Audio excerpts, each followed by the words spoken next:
Hey guys, and welcome back to another Burke video. Burke. Welcome to another book video with your two favorite book nerds, Amy and Kelly. Today we're going to be talking about our summer reading plans and whether or not we achieved our summer reading goals, I guess. Mainly focusing on our Summerween reading list, TBR lists, and also the summer releases that we said we were really excited to read. So, do we want to start off with the summer releases or Summerween? I don't care. Okay. Summerween probably go fast, and then we probably can go so, because I didn't read a whole lot. Yeah. Okay, so we'll talk about our Summerween then. Yeah. So I had 4 books that I planned to read for Summerween. If you don't know what Summerween is or what we're talking about here, you should. I'm gonna go get my books because I forgot. Perfect. You should go and check out this other video that we put out. I will have it linked here on the screen, probably somewhere for you to click on, where we explain to you what Summerween is. But quick overview: it's a reading challenge that takes place for a week during summer, where there are different prompts and you have to pick books that go along with these prompts, and then for that whole week you try to read these books and all that. It's a really fun thing to do for to take part in with the book community. There's a little Instagram page for it and stuff. It's ran by some really great girls, so definitely be sure to partake in that next year. And this was my first year actually trying to take part in Summerween. I always say I wanted to, and never really stuck to that goal. But this year I did! By golly. Kind of. By golly. By golly, I tried. So I completely forgot to bring all of my books, so sorry editing Amy, but you're going to be putting a lot on the screen. 4 books that I was supposed to read for Summerween was A Good Girl's Guide to Murder, The Chain, My Heart is a Chainsaw by Stephen Graham Jones, and Flicker in the Dark. So out of those 4, I read 3 of them. Not during the week. I think I only managed to read 1 or 2 during that week. But I did end up going back and finishing out the other, one of the other ones. So I read The Chain, My Heart is a Chainsaw, and A Flicker in the Dark. And I believe The Chain I gave 2 stars. Hated that book. Well, there's a whole big rant on that book in our last, or one of our last, our July reading wrap up. Maybe not July. It would have been August. No, it was July, because it was August. I read it in August. The book notebook says August. Huh. So wasn't Summerween in July? Because that's halfway through the year. Okay. I read A Flicker in the Dark and My Heart is a Chainsaw during that week. Oh, okay. And gotcha. Yeah, The Chain I gave 2 stars. A Flicker in the Dark I gave 3 stars. And My Heart is a Chainsaw I gave 4 stars. So overall it wasn't terrible. I do plan on getting to A Good Girl's Guide to Murder soon because the TV show is now out and I want to read the book before watching the show. But yeah, that's my quick little Summerween wrap up. Yeah, and we did talk about all the books that we read in our past wrap ups too. So if you want to know more about them, you can go watch those. So I had 3, well, I think when we first filmed about Summerween, I had no idea what I was going to do. But I did pick, and we posted on TikTok and possibly Instagram, what I did end up choosing, which was Harrow the Ninth by Tamsin Muir, which is the 2nd book in the Locked Tomb series. Beasts of Extraordinary Circumstance by Ruth Emmy Lang, and Trust of the Emerald Sea by Brandon Sanderson. So I did not read Beasts of Extraordinary Circumstance, and I still have not read that book. So we'll just put that over there. So Harrow the Ninth, I did give 4 stars to. I had no clue what was going on in any part of this book, and I still loved it. I still gave it 4 stars. I need to go back and read the first one and then read this one again before I move on to the next one, which is Nona the Ninth, because I'm just so lost at this point. But I don't think it's entirely my fault. When I was reading Gideon, I didn't know what was going on there either, but there was at least a thread you could follow through it, and I think I had a pretty good handle on it by the end. In this one, she was so mental that there was weird, I mean, she was such an unreliable narrator that you have at least I don't know what was real, what wasn't real. I don't know what was happening where, because there was a whole underworld thing going on. I have no clue. But I still loved it. I still gave it 4 stars. So, I don't know. I just need to go read the other one, I guess. Trust is like the complete opposite of Harrow the Ninth. Harrow is very much a horror book. There's a lot of gore going on in that book. And yeah, a lot of scary, like, alien invasions that are, like, ripping people to shreds kind of stuff. Awesome. So, on the flip side, Trust is a very charming book. I would say, for Brandon Sanderson anyway, very cozy. So it was just, Trust was a great character. Like, she was so determined to do this quest that she had, but yet she was so kind to everyone. Like, she ended up saving a ship full of pirates in this book. But they weren't like scary pirates. I mean, it's not a scary book. There's dragons and there's sorceresses and witches and like the Emerald Sea is like not water at all. It's these spores, and if real water gets onto these spores, they sprout into plants.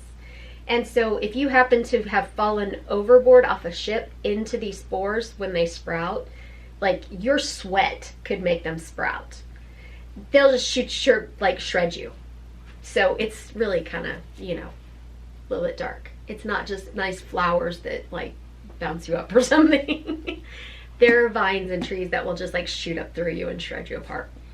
So, a very dangerous journey that Tress went on. But, yeah, like I said, she met pirates and she met a dragon, and ultimately she meets up with a sorceress, and it was just such a charming book. It's such a feel-good book, while still being really good. I mean, suspenseful, and there's lots of tension, and that's my usual problem with cozy books, is there's no tension there at all. It's just for the vibes. It's for the feel-good vibes. So you get the vibes in this book and the tension and the adventure and not always sure what's going to happen. And Tress is very smart, too. She comes up with some pretty cool ideas on how to use spores. So, love that book. I gave this 5 stars. So that's my Summerween reading. Okay. Oh, really, we didn't do too bad. Not too bad. You got 2 out of your 3, and I did 3 out of my 4, so... We were supposed to have 5. Details. Details. At least we read something. We read. That's right. That was the whole point, is to get you to read things. That's right. So, mission accomplished. Mission accomplished. All right, so we have to go back to our previous selves to figure out our new releases that we wanted to read. Yeah, because I don't remember. We don't entirely remember what we had on there, so. I know that I read quite a few of them. I think I did too. We picked 5 books that we wanted to read and talk about off of, you know, the summer releases. Yeah, 4 that were different, and then 1 that we had in common. Yes, I remember we did. Right. So we will go back to ourselves here. Part two. The musical. The Everyday Adventure musical. We're got new releases that we are excited to read that are coming out this summer. Yes. Okay, so my first one is Foul Days by I did figure this out. Genoveva or Genoveva, I'm not sure. Genoveva, something, Demova. Alright, so Foul Days by Genoveva Demova. I did read this book. It was pretty good. I gave it 3 stars. It was fun. It was not earth-shattering by any means. It was fun. Lots of plot holes in this one and a lot of like conveniences. The main character was kind of whiny. It is billed as The Witcher meets Naomi Novik. No, it's not. That's setting the bar pretty high, and it did not meet that bar.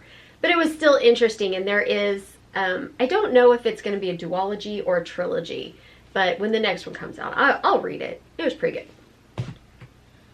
Thank you. Okay. Children of Anguish and Anarchy by Tomi Adeyemi.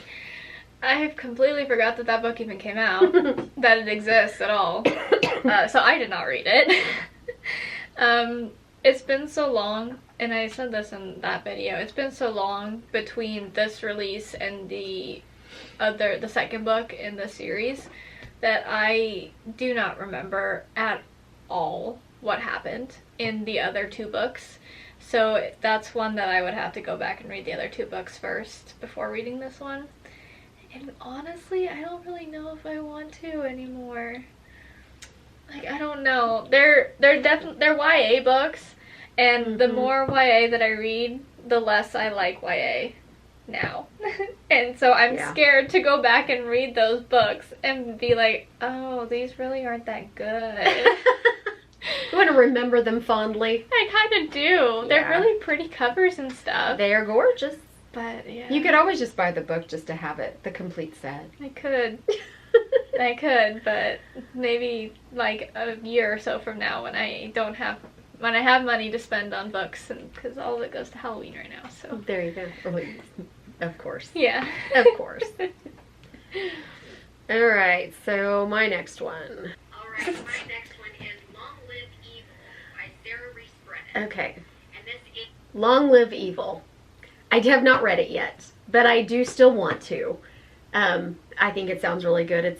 It's about this woman who is dying, and for some whatever reason, a wish gets granted that she gets to go into her favorite book.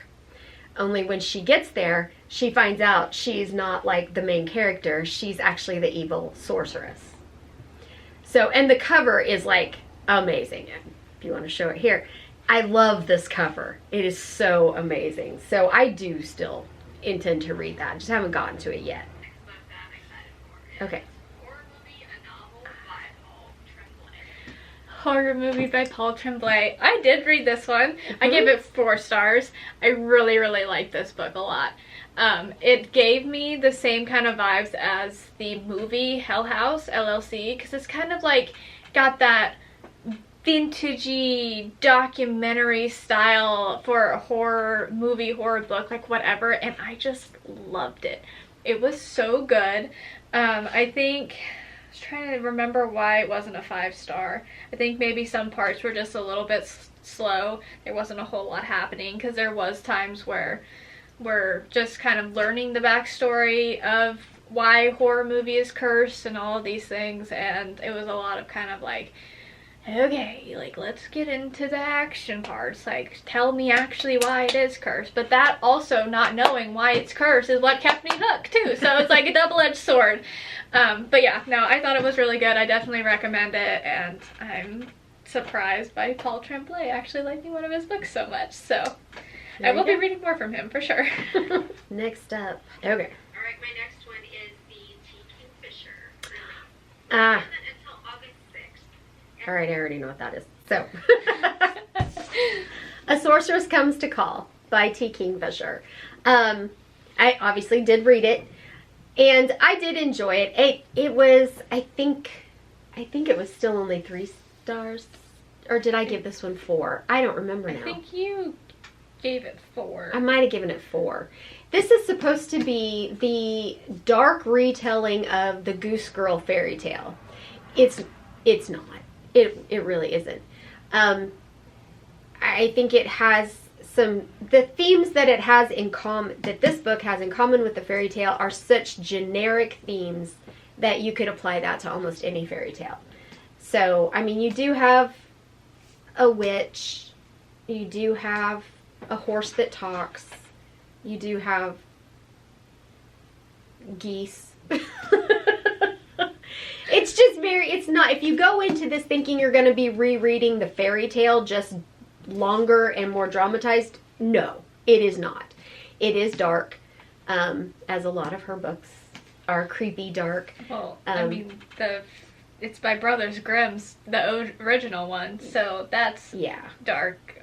Well, the original fairy tale is just dark, plain old dark anyway, but it's T. Kingfisher, so I do think that this one is a little bit better than some of the recent ones because it's a little bit longer, so it does develop a little bit more. in that way. But I really did enjoy it.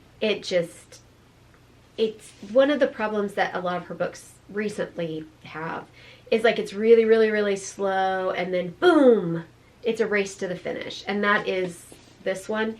But I think that the pacing of it is a little more justified in this book than the other ones. And of course, her writing is always absolutely amazing. So there you go. Explaining fairy tales to Amy. That's a typical occurrence here. There's another one that comes out on June 25th. Okay. Well, that is a big release. It's a big release day. It's called The Eyes Are the Best Part by Monica Kim. Alright, The Eyes Are the Best Part by Monica Kim. Have not read it, but am currently reading it. Oh. I am... Again with the cover on this book. The cover is freaking amazing. Yeah. I love it. So far, I'm not like super far into the book. I am oh gosh, I don't have it with, I don't know exactly how far I am. Not like, maybe not quite halfway. We're getting close to halfway, or we are halfway. I'm a good way into the book. And so far it's going good. My only complaint that I have at the moment is that there hasn't really been much gore or serial killing or anything happening, which is what I thought the book was about, a female serial killer. Yeah. And so far it's got an just eyeball on the cover, for goodness sake. Yeah. I mean, there is one scene dealing with, well, there's two scenes that I've read so far dealing with eyes, that if you are squeamish about eyes and things like that, then you're not going to enjoy them. But they're very short, like very quick scenes, which I was kind of sad about. Although one of them, honestly, I was eating while I was reading it, and I did have to stop for a minute. It was like the scene in Supernatural where Sam's telling Dean about something that happened or whatever, and he's eating his burger, and he's just yeah. and then goes back and eating it. That was me in that moment. So it is kind of gory in some parts, but for the majority of it so far, it's just been a lot of backstory that I'm not really loving. So if I were to rate it right now, it'd be a 3, but I'm hoping it picks up soon, because like I said, I may be halfway in, so I don't know. Strong ending. I'm hoping to get some good serial killing going on.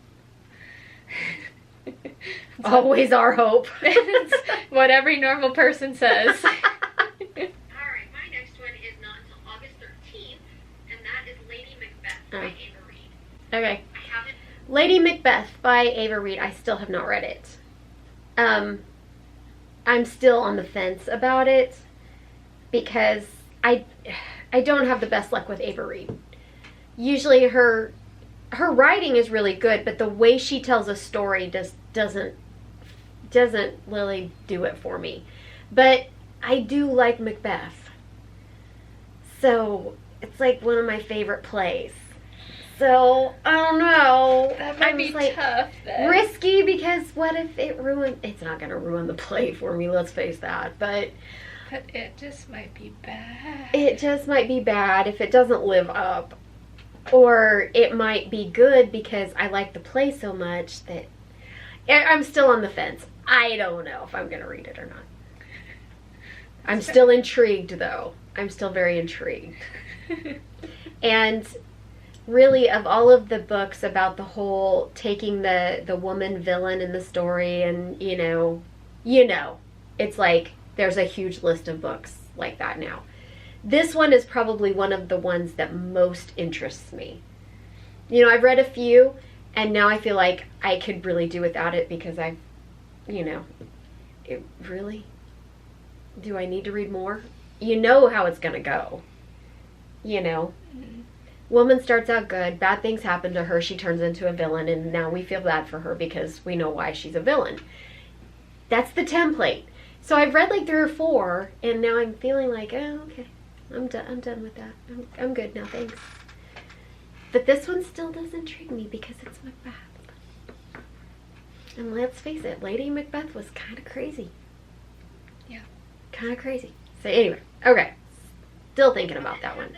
I Was a Teenage Slasher by Stephen Graham Jones. I did read that one as well. I gave it 3 stars. I just thought that it lacked in killing. I needed more killing in the book. Because, I mean, if you're going to say that I was a teenage slasher, you expect there to be a lot of slashing happening. And there was some, but the majority of this was more of just like, you're in the mind of this teenage slasher as he's thinking back on what happened or whatever, his reasonings and his dealings with what's happening to him and all of that. I thought it was gonna be a lot better than it was, honestly. But the book overall just kind of felt more of like feel sympathy for me because I was a teenage slasher and I didn't ask to be one, and then his best friend's amazing, and that's all I got from that book. His best friend was a ride or die. I mean, Stephen Graham Jones is a great writer, so even if I don't like the story, I'm still gonna like the book because he wrote it. Mm-hmm. That's just how it is. Like, yeah. I might not be fully 100% into the story, but if he's writing it, I'm gonna give it at least a 3, if not higher. Okay, and our last book, which was the one we picked together. Yeah, well, we know what that one is. We do. The Undermining of Twilight and Frank by Megan Bannon. I read it. I have not. You can have it now. But I will soon. I'm done with my pictures. So this is the second book in, there's not a name for this series, but it's a trilogy of books set in the same world. And so the first one was The Undertaking of Heart and Mercy, which we both gave 5 stars to. So this book, I actually think, let me check. I actually gave it 4 stars. For a minute I thought I gave it 3. It is a very different book than Heart and Mercy. So Heart and Mercy was a rom-com, but it was also dark because, let's face it, there's zombies. And there's a lot of danger involved. And I think a little more kind of romantic angst involved because I won't say enemies. They were not enemies. They were disliking each other to lovers. Yeah. So in this book, this is a friends to lovers kind of setup. It is not as dark, not near as dark. And so in Heart and Mercy, there was viewpoints from both of them. And in this one, it's all Twyla. Oh. And I think it would have benefited from having Frank in there. And a lot of Twyla's, because these are middle-aged characters, so a lot of Twyla is about that middle age, I'm no longer young, I'm not useful, I'm not, overcoming that feeling like, you're not a young person, so you have no value anymore, kind of thing. There was also a lot of, with her family, kind of being, she had always been that person that was the mom and the wife and did what was expected of her. And her family, well, her children, her husband has died, but her children really taking advantage of her. So there's a lot of story about that kind of coming into her own and taking charge of her own life kind of thing, which is okay, but I do think that was not enough to carry the whole story very well. I think Frank should have had some viewpoints in there, would have been really good. However, it was extremely funny. Duckers, who is a side character in the first book, makes a much bigger appearance, and he is hilarious. I mean, hilarious. There was occasion that she took it too far, and it was like, okay, dial it back, Megan. Dial it back. You were hitting the funny spot, and then you crossed the line. Just like some of the emotional interactions, it was like, just dial it back. That's a little too much. You crossed that line. And it's much more like the side plot, the murder mystery side plot is very much side. It doesn't play in, and it was not my favorite part of the book, but I still gave it 4 stars. I think it's still it's a great world to read about. Frank and Twyla were great characters. Their interaction was so good. And their interactions with other people, like their boss and everything. It's still a good book. So, Just not as good as Heart. Not as good as Heart and Mercy, but you know, that's kind of the way with second books. True. Second books in a series generally aren't as good as the first one, and then you get the third one, and it's a crapshoot. And you never know. Could it end could up be strong. whatever. But again, I still gave it 4 stars. So sounds good. So that was it. Yep, that was our summer reading wrap up. Reading. Overall, we did fairly good. We did. I'm proud of us. We 3 out of 5. We each did 3 out of 5. So. And we did, you know, like we said, the majority of our Summerween TBRs too. So yeah. Look at us go. Look at us go. It's about time we succeed in something. We did well. Speaking of not doing well in things, you're not gonna like what our live project is for book club in a couple weeks. Oh no. we're it's something we're still not gonna finish. We're revisiting an old project. Oh no. We're doing another one. Uh-oh. Okay, so our book club for August is for September. Yeah. I don't know if this video will come out before book club or not. It won't. It'll be after. It'll be after? So you will have already seen what happened. You'll have already seen what she does to me. Yeah. But I'm trying to think. September House is kind of a haunted house horror. Oh no, we're making houses again, aren't we? Go watch that. It was last October. Was that Evelyn Hardcastle? I think so. The 7.5 Deaths of Evelyn. I think we tried to make Halloween houses, like gingerbread houses, but Halloween theme. And it was an absolute disaster. I got us actual kits this time, okay. So maybe it'll go smoother. It won't. And you never know. That was such a cute idea. It was like using cookies and cream Pop-Tarts. Mm-hmm. It was already frosted. Oh, wow. Yeah, that did not go well. No. All right, here we go. Okay, we'll see. We'll see how it goes. Okay. But anyway. That was our summer stuff. If you enjoyed watching this video, please be sure to give it a thumbs up. And if you're not already subscribed, go on down below the video and hit that little red subscribe button. Join the Everyday Adventure family. We'd love to have you. Also, be sure and go and follow us over on TikTok and Instagram at Everyday Epic Book Club. I almost said .com. There is no .com. There is no .com. It's just at Everyday Epic Book Club. Oh, goodness. And if you like this video, you can be sure and go check out the rest of Amy's channel. There's plenty more book content as we are getting ready to enter into our 3rd year. I can't believe it. Oh. And she has lots of other types of things as well, like home renovations and home decor and shopping hauls. And I'm stuck on the home stuff. Deep cleaning. There's travel videos. And kitties. Kitty cats. The pretty kitties. Oh yeah, my babies. Yes, the babies. Who also got their 3rd birthday not that long ago, right? The big 3 turned 3. Yeah. We had a party for them. Mm-hmm. You did. Yeah, you can see that video on the channel as well. Yes, they're very adorable. And if you would like more content, head on over to her blog where you can read articles about travel, and Watch It Wednesday where she watches and reviews Netflix shows, and Foodie Fridays where she goes out to eat and reviews restaurants. So do all that and become a part of the entire Everyday Adventurer family. Do it. Yeah. Well, like I said, hope you guys enjoyed watching this video, and I'm Amy. And I'm Kelly. And we are the Everyday Epic. We'll see y'all in the next one. Bye.